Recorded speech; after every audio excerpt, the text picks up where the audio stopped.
हरिः ओम् श्रीगुरुभ्यो नमः। महापेरियवा शरणम्। सुन्दरकाण्डं प्रथमः सर्गः समुद्रलङ्घनम्। Verses 21 to 30। यानि चौषधजालानि तस्मिन् जातानि पर्वते विषघ्नान्यपि नागानां न शेकुष्यमितुं विषम् भेद्यतेयं गिरिर्भूतैः इति मत्वा तपस्विनः त्रस्ता विद्याधरास्तस्मात् उत्पेतुस्त्रीगणैः सह पानभूमिगतं हित्वा हैममासवभाजनम्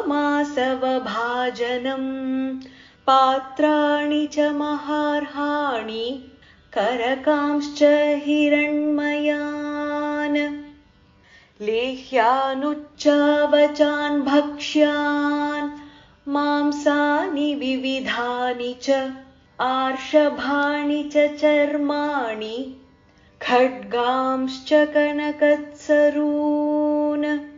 कृतकण्ठगुणाः क्षीबा रक्तमाल्यानुलेपनाः रक्ताक्षाः पुष्कराक्षाश्च गगनं प्रतिपेदिरे हारनूपुरकेयूर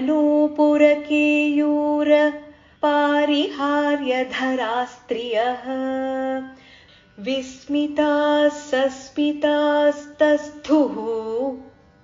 आकाशे रमणैः सह दर्शयन्तो महाविद्यां विद्याधरमहर्षयः सहितास्तस्थुराकाशे वीक्षाञ्चक्रुश्च पर्वतम् शुश्रुवुश्च तदा शब्दम् ऋषीणां भावितात्मनां चारणानां च सिद्धानां स्थितानां विमलेम्बरे एष पर्वतसङ्काशो